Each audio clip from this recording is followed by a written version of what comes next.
পশ্চিমবঙ্গের বিধানসভায় একজন বাম বিধায়কও ভবিষ্যতে পশ্চিমবঙ্গের রাজনীতিতে বামেদের হারানো জায়গা ফিরে পেতে কীভাবে সাহায্য করতে পারে তা নিয়েই আজকের আলোচনা। আপনাদের সবাইকে অষ্টধাতুর আরও একটি নতুন ভিডিওতে স্বাগত। বামেরা এই নির্বাচনে সব আসনে ফোকাস করেনি, কারণ তারা জানে যে তাদের বর্তমানে জনগণের সমর্থন কেমন আছে। এর পরিবর্তে বামেরা কয়েকটি আসনকে টার্গেট করেছে। এর মধ্যে উত্তরপাড়া, দমদম উত্তর, করণদিঘি, দমকল অন্যতম।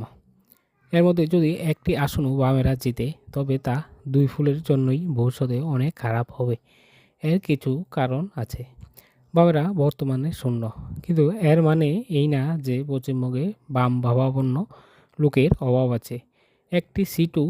একটি আসনও এই সমর্থকদের আরও উজ্জীবিত করবে, যা পরবর্তী নির্বাচনগুলিতে প্রভাব ফেলবে। বিধানসভায় একজন প্রতিনিধিও আলাদা বাড়তি অক্সিজেন দেবে কর্মী সমর্থকদের। আর যদি মীনাক্ষী বা দীপশিতা কোনো একজনও বিধানসভায় যায়, তবে তা এই দুই ফুলের তৃণমূল ও বিজেপির জন্য ভবিষ্যতে অনেক চ্যালেঞ্জ নিয়ে আসবে। কারণ এই দুজনেরই অনেক জনপ্রিয়তা আছে যুবাদের মধ্যে। তাছাড়া তারা বিরোধী হিসাবে এই জনপ্রিয়তা কামিয়েছে। কাজেই এই দুইজনের একজনও অনেক মাথা ব্যথার কারণ হতে পারে দুই ফুলের জন্য। যদি বিজেপি এইবার ক্ষমতায় না আসতে পারে, তবে তাদের ভবিষ্যতে পশ্চিমবঙ্গের রাজনীতিতে হিমশিম খেতে হবে। যদি একটিও আসন জিতে বামেরা, যেহেতু বিজেপির বেশিরভাগ ভোটই সিপিএম থেকে শিফট হওয়া ভোট, সেহেতু বিধানসভায় একজন জনপ্রিয় বাম বিধায়ক বিজেপির ভোট পুনরায় বামে ফিরিয়ে আনতে পারে। 3টি বিধানসভায় বাম সমর্থকদের ভোট তারা পেয়েছে।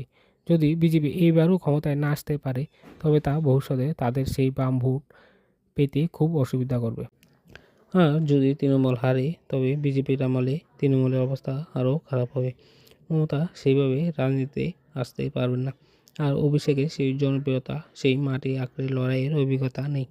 আর যদি দলই ক্ষমতায় না থাকে, তখন জনসমর্থন ধরে রাখা খুবই কষ্টকর হবে অভিষেকের পক্ষে। আর সেই জায়গায় এক জনপ্রিয় বাম বিধায়ক সেই তৃণমূলের ভোট ব্যাংকে আঘাত এনে বামের দিকে আনতে পারে। তাই এই পশ্চিমবঙ্গের নির্বাচন তৃণমূল, বিজেপি, বাম সবার জন্যই খুবই গুরুত্বপূর্ণ। যেখানে শুধু ক্ষমতায় না আসতে পারলে ভবিষ্যতে পশ্চিমবঙ্গের রাজনীতিতে টিকে থাকতে দুই ফুলের এক ফুলকে হিমশিম খেতে হবে। আর অন্যদিকে বিধানসভায় একটি জনপ্রিয় বাম বিধায়ক পশ্চিমবঙ্গের রাজনীতিতে বামেদের হারানো জায়গা ফিরে পেতে প্রবলভাবে সাহায্য করতে পারে।